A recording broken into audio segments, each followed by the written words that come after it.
Maaf kalau nggak ngerti bahasa Banjar ya.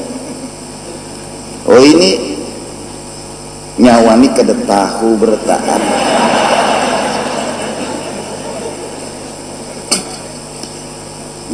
Nyawa itu kamu, nyawa itu kamu nyawa ya, nyawa. Munsidininya tuh orang Banjar kata bapak.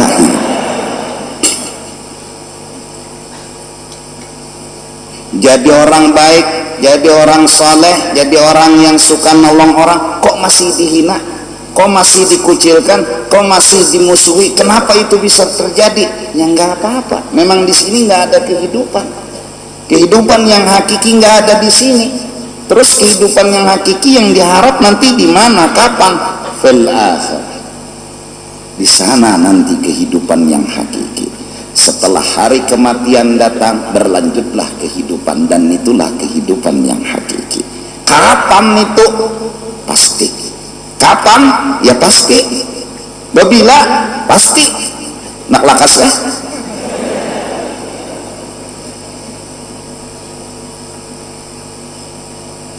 Artinya ini modal. Nah jadi yang perlu itu kebaikannya, bukan kemuliaannya. Artinya kita nggak perlu bisa terbang, nggak perlu, itu bukan apa-apa. Kalau bisa terbang duluan burung, iya. Kalau mungkin diberi Tuhan kelebihan menyelam di air tanpa alat penyelam dan bisa bernapas di dalam air, duluan ikan, iya.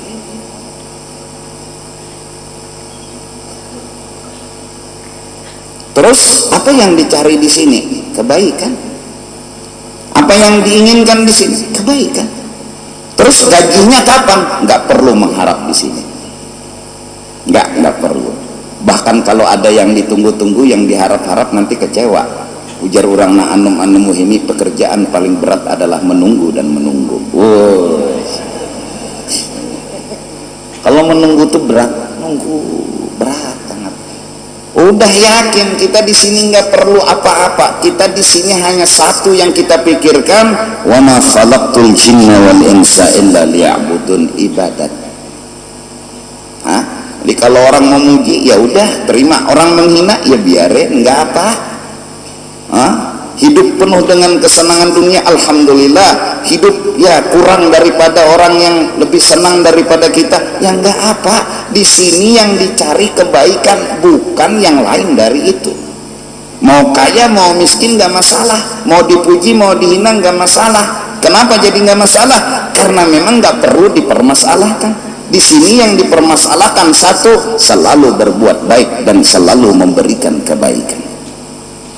Mudah-mudahan kita semua bisa menanamkan di hati kita, apalagi umur sudah tua, bahwa aku di sini hendak mencari kebaikan, dan upahnya gajinya kena di negeri akhirat, yaitu surga dan isinya.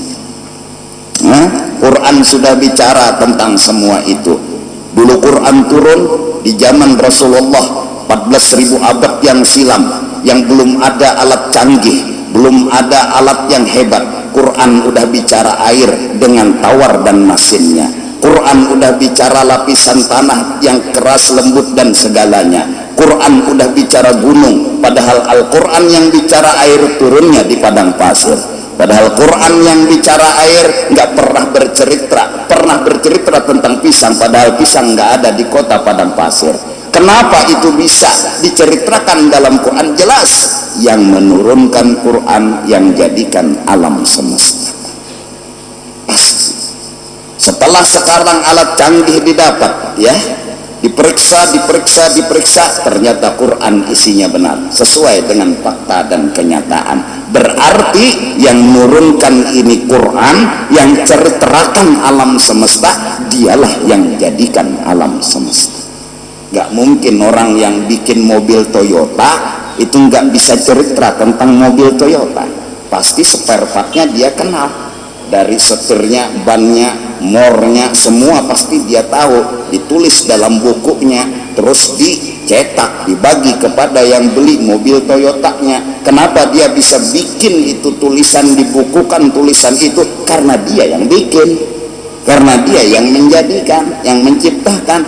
Terus kenapa orang bicara langit, bicara bumi, terus bicara bintang, bicara matahari, bicara lapisan bumi, air dan segalanya, kok bisa? Dan setelah diteliti benar, tentunya yang bercerita ini adalah orang yang jadikan alam semesta. Tentunya orang yang menciptakannya ini yang bercerita tentang semuanya. Nah, jadi pertama kita harus hendak berbuat kebaikan. Nah, terus kebaikan itu apa-apa? Ya yang jelas sholat itu kebaikan. Jadi mang anum-anuman ini sebutin aja, jangan tertinggal sembahyang, jangan tertinggal. 4 rakaat itu seapa? Coba pikirkan pakai otak, jangan pakai lintuhut. Coba 4 rakaat seapa ada waktu yang kita kosongkan sebentar. Zuhur 4, asar 4, maghrib 3, subuh 2, isya 4. Itu aja. Itu pun nggak harus artinya semuanya dalam waktu yang sama, enggak. Zuhur ada waktunya, asar ada waktunya. Kenapa? Karena kita harus dekat dengan orang yang menjadikan alam semesta. Setelah lama kita menghindar, menjauh dan menjauh, dipanggil lagi oleh Allah, hayya 'alas shalah, hayya 'alal falah.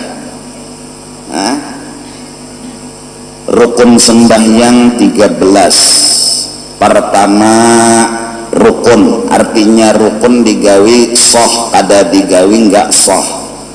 Rukunnya berapa? 13. Pertama apa? Takbiratul ihram. Apa itu takbiratul ihram? Lafaz Allahu Akbar. Salat Allahu Akbar. Yang mana yang diwajibkan? Allahu Akbarnya, bukan ngangkat tangannya. Yang wajib dulu Allahu Akbarnya, bukan tangannya ini. Kalau diam gitu aja Allahu Akbar, sah, sah. Kenapa jadi sah? Tangannya nggak diangkat, karena yang wajib Allahu Akbarnya. Terus ada yang begini, Allahu Akbar, sah, sah. Kenapa? Karena tangan nggak perlu dipermasalahkan, walaupun ada aturan ngangkat tangan sampai ke sejajar dengan telinga. Allahu Akbar. Telinga ini, nah kalau telinganya lembeng janganlah. Ini telinganya apa panjang gitu. Enggak, yang di sininya maksudnya. Iya. Allahu Akbar, baru diletakkan tangan di atas pusat, di bawah dada. Pegang ke kiri sedikit seperti megang hati. Artinya yang kita jaga dalam sholat ini hati kita. Hati kemana? Lagi jalan-jalan kemana hati? Maaf, sekali-sekali saya bahasa Indonesia ya. Oh ini ikan gak ada tahu.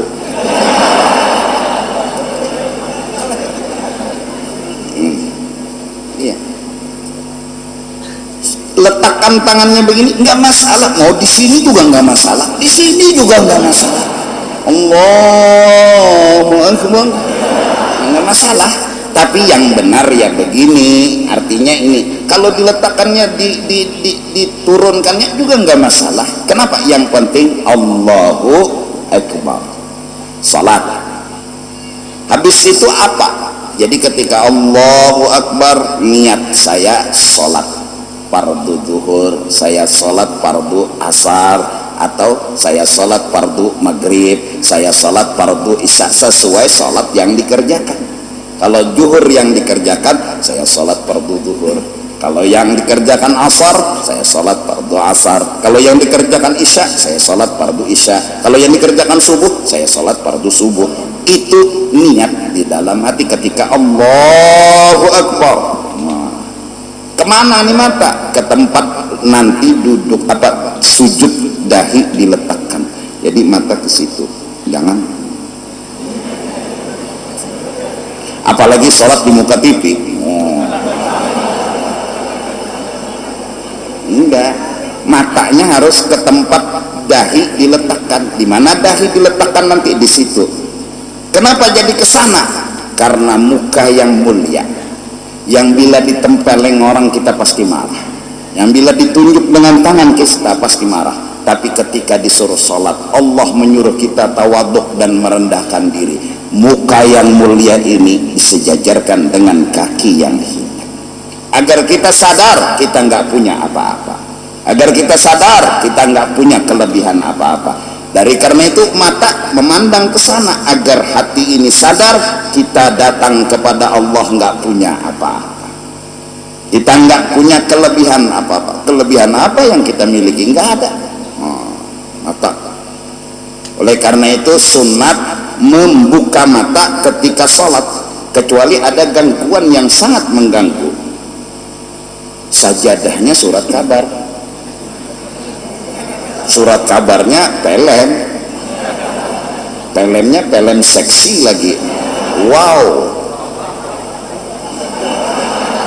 Nah, ini mengganggu stabilitas hati dan pikiran. Belum lagi 4 rakaat sudah mandi wajib.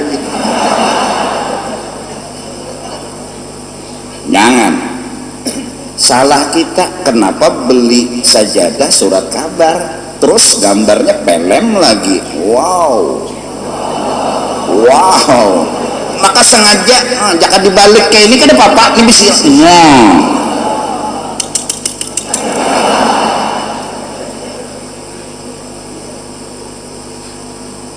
Iya. Terus apa sambungannya? Baca Fatihah itu yang wajib.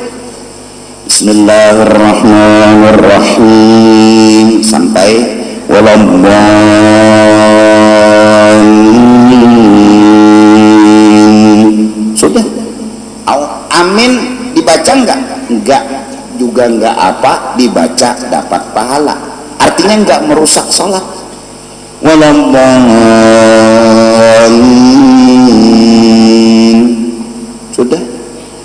Sudah enggak aminnya. Nah, kalau pakai amin dapat pahala, kalau enggak Pak, enggak masalah. Ini namanya yang penting sholat. Rukuk, nah maaf, berdiri dulu.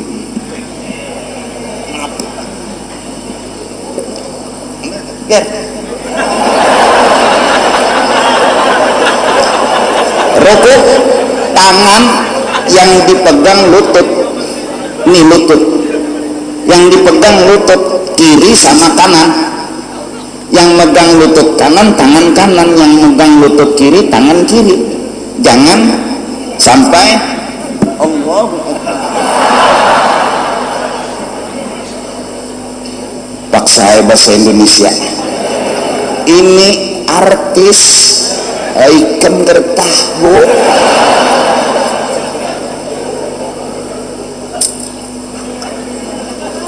Ini artis juga.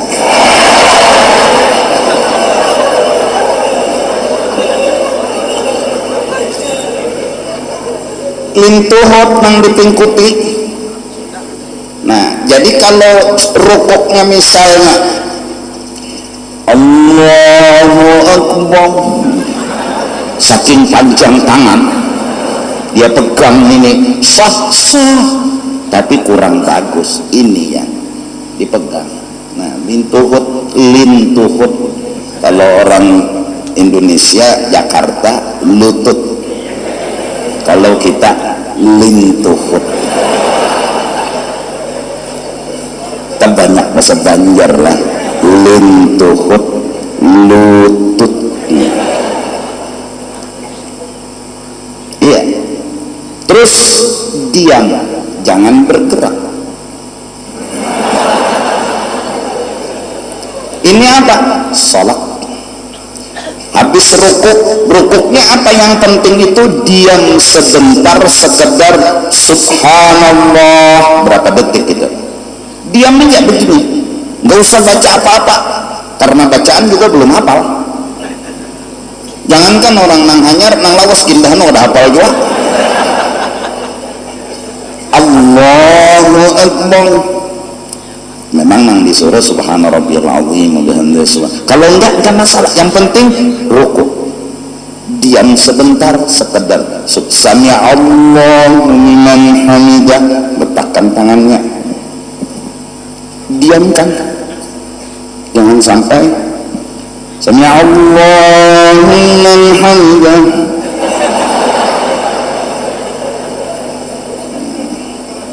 Nggak tahu, karena nggak tahu kasihan. Sami Allahu liman hamidah.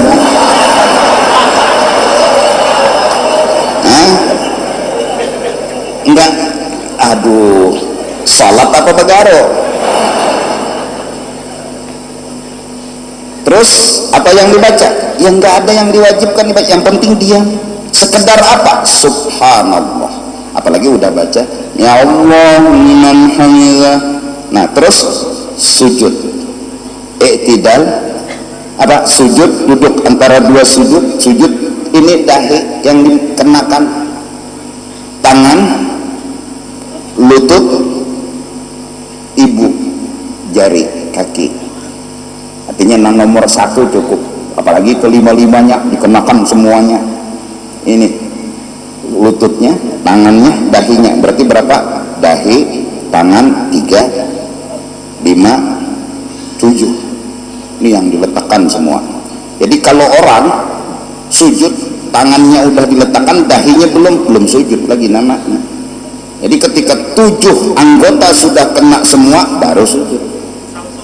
Terus hidung sunat, kalau nggak kena ya nggak masalah. Hidungnya lepas, kecuali yang bahaya itu hidung panjang, paksa bola luang ngesian di pesugitan. Maaf, udah paham bahasa Banjar dikit-dikit ya? Belum? Sedikit-sedikit. Saya juga bahasa Jakarta paham sedikit-sedikit.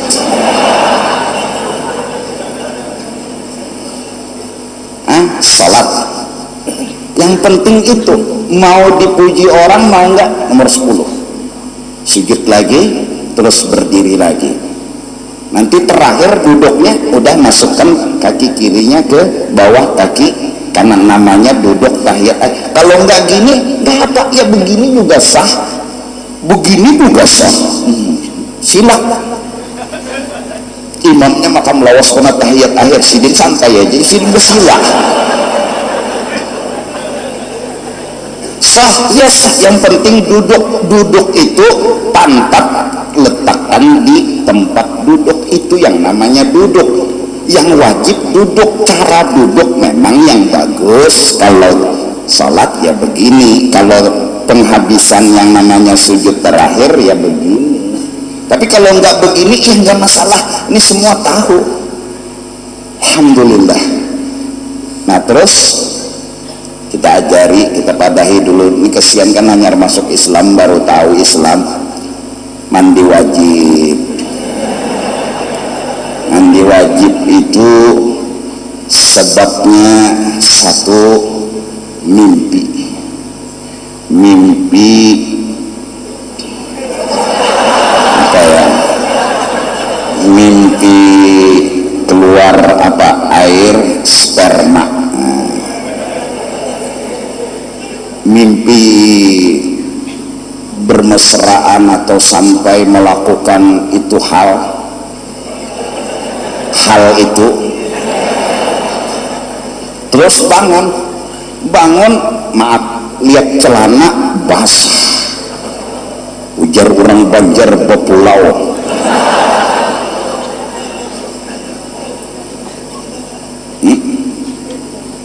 basah, wajib mandi. 2, kalau mimpi banget, mimpinya serius banget, wah, luar biasa kayak seperti kenyataan, sekali bangun nggak basah, nggak wajib mandi, rezeki loh. Yang wajib mandi bangun basah. Terus kalau bangun tidur lupa kapan mimpinya, basahnya iya, bepuluh, bebila basahnya, wajib mandi. 1. 2, yang wajib mandi mengeluarkan air mani di waktu bangun, ujar orang Banjar mengocok. Kalau orang Jakarta onani ya, onani. Enggak. Orang Banjar mengocok. Itu bila sudah ngocok, keluar air mani, wajib mandi. Sengaja lah, artinya ya maaf, dikocok, digisangakan, dipair misalnya, cara apapun bila keluar air sperma maka wajiblah mandi. 3 yang bikin wajib mandi bersetubuh. Arti bersetubuh, bertemu 2 sunatan. Arti sunatan di sini sunatan laki-laki sama sunatan perempuan. Jadi bertemu, dia bersalaman. Nah, terus setelah kenal bersalaman, diizinkan masuk ke dalam satu gua. Masuklah ini. Nah ini masuknya udah wajib mandi. Keluar sperma ataupun tidak tetap wajib mandi bila sudah masuk. Contoh, ini hukum, saya nggak mengada-ngada. Ketika sama istri main, wah, maaf, terus ada yang teriak kebakaran, dia cabut, ini belum keluar, cabut, keluar. Oh memang benar api di depan rumah, langsung pakai sarung, pakai baju, pakai sandal, keluar. Lalu selesai kebakaran, dia berpikir, tadi saya belum keluar, berarti saya nggak wajib mandi. Wow, pokoknya bila udah masuk, keluar nggak keluar, wajib mandi. Batas masuknya sampai di mana? Cukup helm.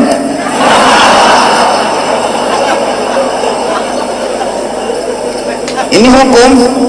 Ikan ini menawarkan aja terus. Aku sudah mengadakan mau ucur, kamu tawakan ya. Ambil udah.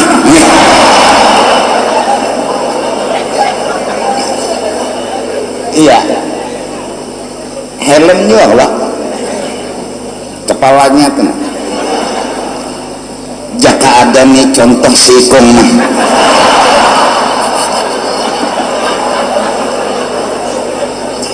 Ya coba mbah betilanjang menampayakan nangaran kepala helm tuh. Dan aku kurang latih kayaknya.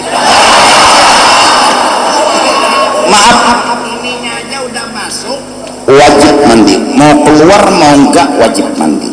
Nah terus mandi wajib itu rukunnya yang penting berapa? Niat. 1. Ketika membasuh dan mandi, mau kepala yang didulukan, mau tangan kanan, mau badan, mau apa aja, cuma sunat kepala.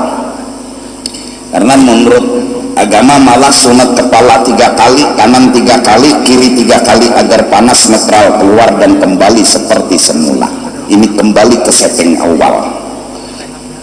Terus itu yang sempurna. Kalau asal mandi aja, saya mandi wajib, gitu aja niatnya di hati, saya mandi wajib, udah selesai.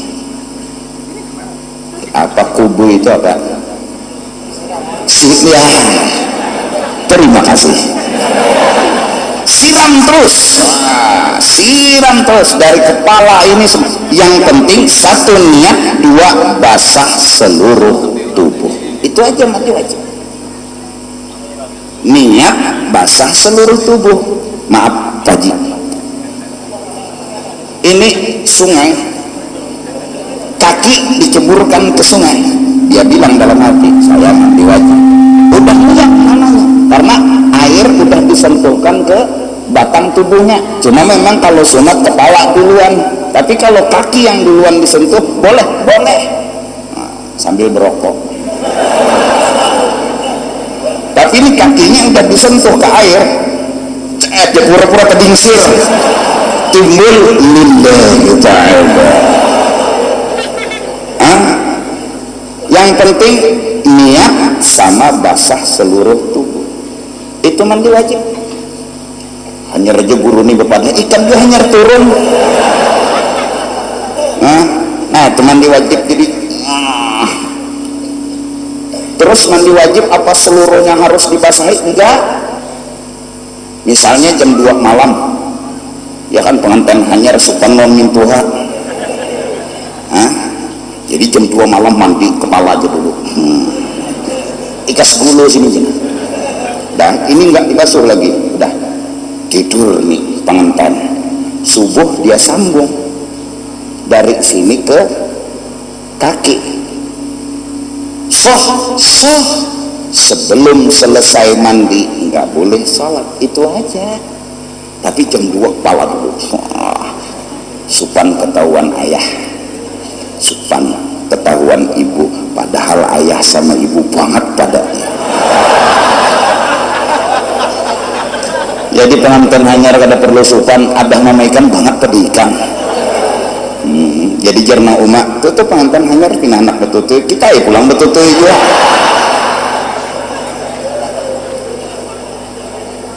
Kubui basah seluruh tubuh, kepala tadi sambung boleh, tapi kada boleh man sembayang dulu man kada tuntung supan non mintuha, kasihan karena orang pengantin hanyar tuh biasa guring udah mintuha ini mihin tipakan juana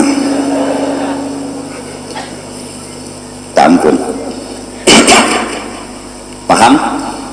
Nah itu yang penting. Terus kalau orang sudah mandi wajib, sholatnya benar, wudhunya benar, nggak diberi apa-apa oleh Allah kelebihan, dia usahanya macet, dia malah dihina orang, nggak perlu sedih. Kenapa jadi nggak perlu sedih? Di sini nggak ada kehidupan yang hakiki. Di sini hanya harus tetap berbuat baik, dan itu malah ujian. Tetap nggak berbuat baik, pasti nanti suatu saat akan ada balasan yang hakiki, yaitu negeri